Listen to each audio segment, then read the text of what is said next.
Hello everyone, I'm Nick Harrison. Welcome back. Today we're going to talk about how much money it actually costs to become a private pilot. Hey, I'm Nick. I'm a private pilot and traveler who enjoys flying airplanes and seeing different places in the world. I hope you find my content entertaining, and if you do, consider subscribing to my channel. Okay, so the whole reason I'm making this video is because, quite frankly, I'm sick and tired of these flight schools lying to people. They sit there and tell you that it'll cost roughly $12,000 to get your pilot's license, or it'll cost you roughly $8,000 or $15,000 or whatever.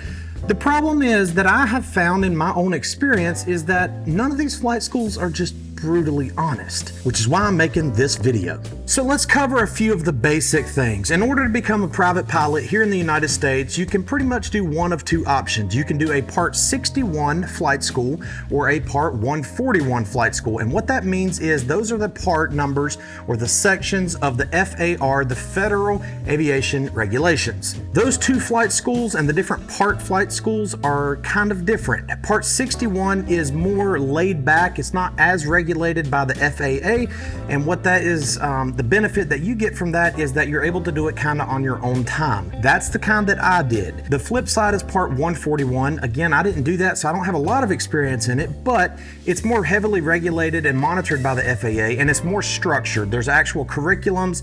It's more of a school rather than just doing flight training at your own pace. The reason I bring that up is because the hour requirements and the time that it actually takes you to get your license may be a little bit different in a Part 141 flight school, so I can't really speak to that.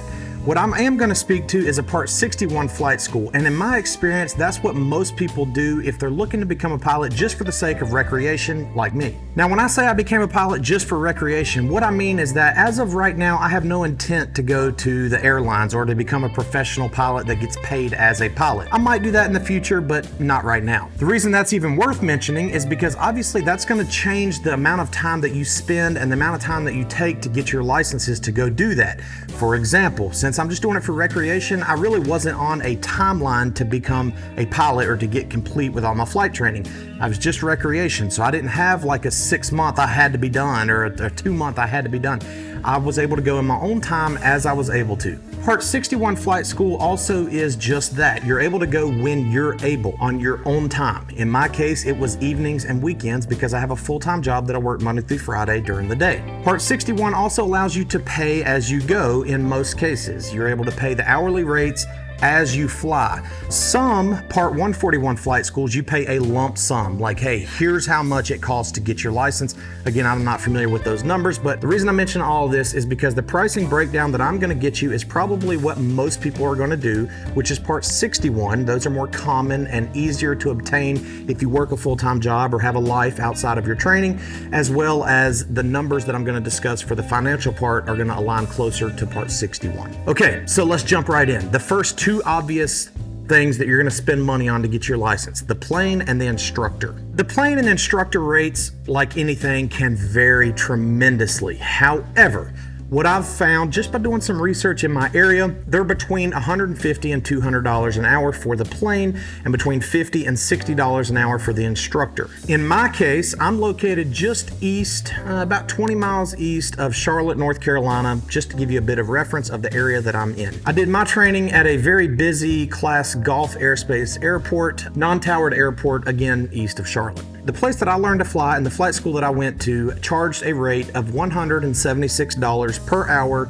for the plane. Keep in mind, this is actual fly time. So it's basically any time the master switch of the plane is turned on. If you book the plane for 3 hours, but you only fly for 2.2 hours, then you're only paying for 2.2 hours. I guess that's another note worth mentioning is that you pay for the plane in tenths of hours. So if you only fly an hour and a half, then you're not rounding up to 2 hours that you're paying for. You're only paying for 1.4 or 1.5 hours, however many you fly. It's based in tenth of an hour increments. Okay, so we have $176 an hour for the plane. The instructor rate at the flight school that I went to was $55 an hour. This price does go up as you go through your ratings, but we're talking about private pilot here, so $55 an hour is what I paid for instructor rates. Here's a little bit of the stuff that makes me mad when flight schools try to get your business because they lie to you. So let's talk about the minimum hours. We've talked about the hourly rates. Let's talk about the minimum hours. The FAA only requires a minimum of 40 hours of total flight time to get your private pilot's license. Of that 40 hours, they require a minimum of 20 hours of instruction time, meaning 20 of it is with an instructor minimum, and then total time, 40 hours minimum. So what that means is you could do your solo after 20 hours, and then the remaining 20 hours you could fly solo. Kind of dialing back into the stuff that aggravates me is that that's almost impossible. That is the FAA minimum. Nobody really gets it in that amount of time. Flight schools won't lie to you about that. They'll tell you just that. What they will lie to you about is say that most people, instead of the 40-hour minimum, it takes most people around 55 hours to get their license. Again, in my experience, that's where the lie starts. I felt like I picked up on flying fairly quick, and in fact, I went very frequently, which helped me learn very quickly. However, at the day that I took my check ride, I had almost 75 hours. You wouldn't think that'd be a big difference from 55 hours, but when you're talking $176 an hour, a 20-hour difference is a big difference. So my total flight time before I was able to take my test to get my license was around 75 hours. My total instructor time was around 35 hours. So the minimum's 20. I had about 35 hours with my instructor before I took my check ride. Not all of that was fly time. You also have ground time, ground lessons, ground training that you're also paying the instructor for as well. It's the same hourly rate whether you're on the ground or in the air. Okay, so far I've spent 35 hours with an instructor at $55 an hour, which comes to a total of $1,925. I also have the 75 hours of fly time at $176 an hour, which puts me at $13,200. But the fun doesn't stop there. You also have things like an ADS-B reader. You have a headset, a flight bag, and so on. I'm going to go through each one. Not all of these are absolutely required, but I'm going to tell you from experience, they're absolutely helpful and needed and will make your life a lot easier to go through flight training. An ADS-B reader, $800. What that is a lot of the older planes that you will learn to fly on may not necessarily have ADS-B readability in the plane, ADS-B in. And what that means is that you're not able to see other traffic. You're not able to see other planes on the screens or the instruments in the plane. The reader is a suction cup, is a device that suction cups on the windshield of the plane that will Bluetooth to your iPad, and you're able to see other traffic on there. Again, it's not needed, but it sure makes my heart happy knowing that I have an extra layer of protection and I can see other planes flying around if I'm solo. Okay, so that was $800. I had to buy an iPad for this because, again, everything pretty much nowadays is digital, and we'll get to something else in a second that the iPad becomes helpful. So the iPad was $600 that I purchased. The next thing is ForeFlight, and this is what I'm talking about with the iPad. ForeFlight is an app on the iPad that you pay a subscription base per year. If you know anything about flying or general aviation, you're familiar with ForeFlight. I pay $300 a year for that subscription, but again, ForeFlight has all of your performance tables. You can load all of your performance stuff, all your weight and balance. You can look at the weather, the pre-flight checklists, briefings. Everything is in ForeFlight, as well as all of your charts, your plates, your approaches. All that stuff is in ForeFlight. Again, well worth it, even though it's not needed. Okay, so ForeFlight, $300. I bought a headset around $500. You could get these cheaper. You could get an $80 headset off Amazon. I personally wouldn't recommend it though, because then a year later you're probably going to be spending another $80, and then 1 year later another $80. Spend a little bit of money, get a decent headset. Your AME fee. AME is Aviation Medical Examiner. You do have to have an FAA medical certificate, a medical clearance, in order to become a pilot. For the sake of a private pilot, you're only required to have a third-class medical certificate, which is what I have. You have to go to an aviation medical examiner to get that certificate. You cannot go to a regular doctor. You have to go to somebody that specializes in that. And I had to pay him around $250. That's good for 5 years because I'm under the age of 40. After you turn 40, it's good for 2 years after that for the sake of third class medical certificates. Written test, I had to pay for that. That was around $200 for the application, the test itself, all that good stuff.